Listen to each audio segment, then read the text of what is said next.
guys, welcome back to my channel. If you are new to my channel and you are looking for tips on how to get healthy hair and grow your hair, please hit the subscribe button so that you don't miss out on any videos that I release. Today I want to tell you guys about a hair gel that I created. So I watched a lot of videos about flaxseed hair gel and oat hair gel, and both have really good benefits. You're getting omega-3 fatty acids from the flaxseed hair gel. It's actually one of the best sources of that, which helps you to get moisturized hair, protect your hair, and it's also really good for your scalp because it's loaded in antioxidants. You are getting a lot of benefits that help you to moisturize your hair from the oat hair gel as well, and it is also really good for your scalp. So when I went to make a hair gel, I thought, why not get the best of both worlds and combine these two gels together? And that is exactly what I did. I will walk you through exactly how I made this flaxseed plus oat hair gel, and then I will show you how I applied it and what it looked like on day one after it dried in my hair. So I did my hair 6 days ago. I didn't have to refresh my hair until day 5, which was yesterday. And when I went to refresh my hair, I used water and just the gel. And this is what the results came out like. I really love how much hold, how much definition I am getting, and I think that it really does make my hair shiny, and that is another one of the benefits from the oat side of the gel. It really does make your hair shiny. So if you want to see how I did this, keep watching. Items needed are 2 pots, 2 spoons, distilled water, stocking, jar, still oats, flaxseed, an essential oil, measuring cup, measuring spoons, olive oil, and then 2 things that I ended up adding are vitamin E oil and 2 rubber bands. I started out with the flaxseed gel first because this takes longer to make, and you want to pour 2.5 cups of distilled water into the pot and then put that on medium-high heat so that it begins to boil.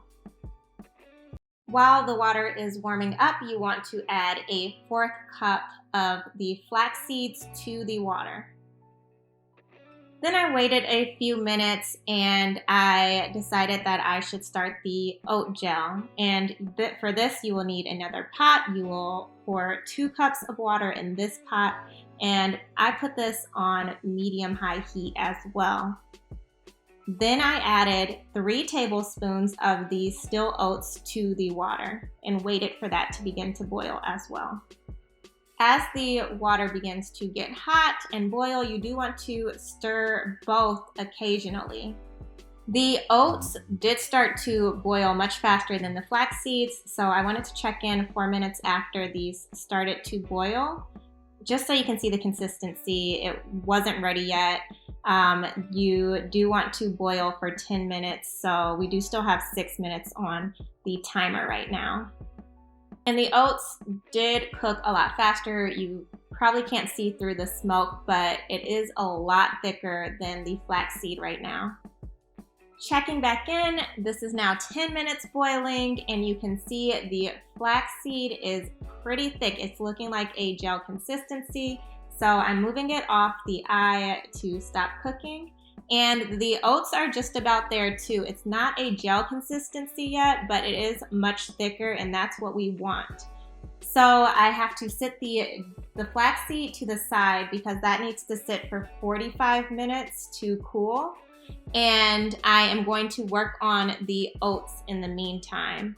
So I took the stocking and I put it over the measuring cup, and I'm using the rubber bands to secure it so that it doesn't move as I pour the oats into the stocking.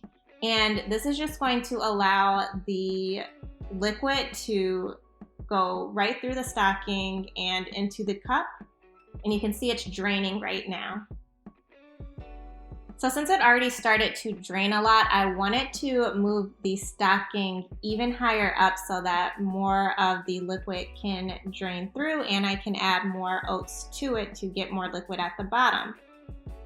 After I added all of the oat to the stocking, I let it sit for a few minutes, but then it stopped draining, so I decided to pick the stocking up and push the rest of it out. So I'm just squeezing and pushing down on the oats so that it drains the rest of the liquid out.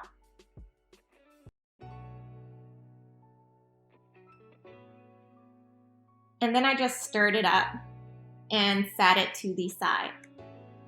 Now I'm going to work on the flaxseed gel. This is a lot thicker, but I did the same thing with the stocking so that it was secure, and I am pouring all of the flaxseed into it. Because it is much thicker, it did not drain through the stocking on its own, so I have to push it through.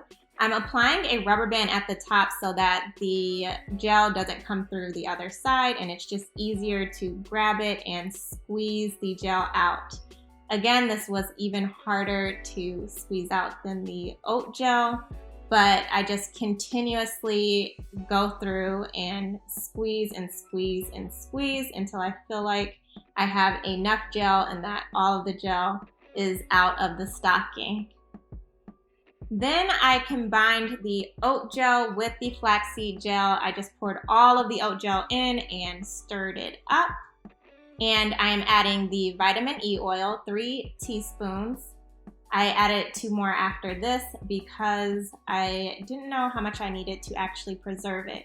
Then my essential oil of choice was peppermint oil, and I used 1 teaspoon of that, and then 1 teaspoon of olive oil.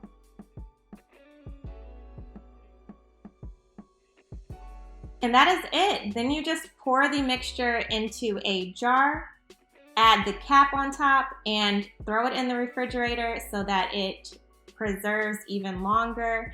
And now we can apply the product. I took the gel out of the refrigerator while I washed my hair and applied a leave-in and curl cream. So that's what you see in my hair right now. And the gel actually has a really good smell. I really like the peppermint smell. It came through. And it has a really sticky and weird consistency, but I like it. It feels just like a gel would. And you can see as I'm applying it, it already makes my hair look so much shinier and so moisturized. But I am applying it with the praying hands method and then raking it through so that it is separating some of the curl, but the gel is helping a lot of the curl that should be together clump together.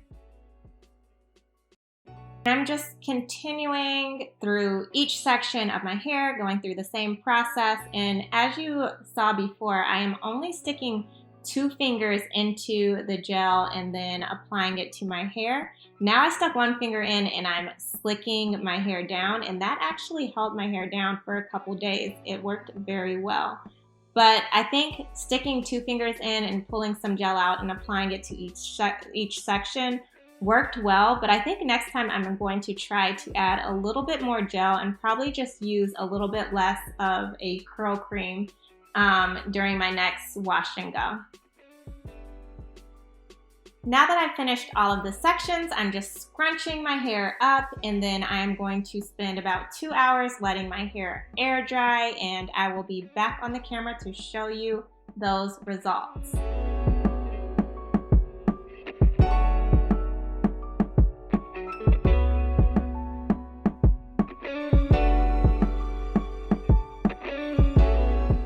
Okay, I am all dry now. I want to show you what it looks like before I scrunch the cast out, because some of you would like to wear your hair like this. I mean, it looks really good right now, so why not?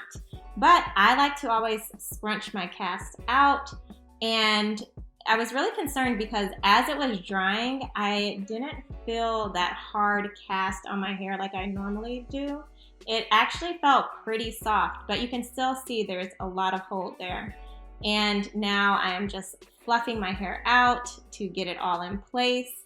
And you can just see how moisturized, shiny, and how much definition I got from using this product. Thank you so much for watching my video. If you enjoyed this video, please don't forget to give it a thumbs up and hit the subscribe so you don't miss out on other videos like this. I do plan to do some more DIY videos, and I have already done one on a DIY steamer, so you can go ahead and check that one out. If you plan to make this gel on your own, please let me know in the comments how it goes, or just let me know that you're planning to do it at all. And I wish you luck in the process. Let me know if you have any questions, and I will see you next time.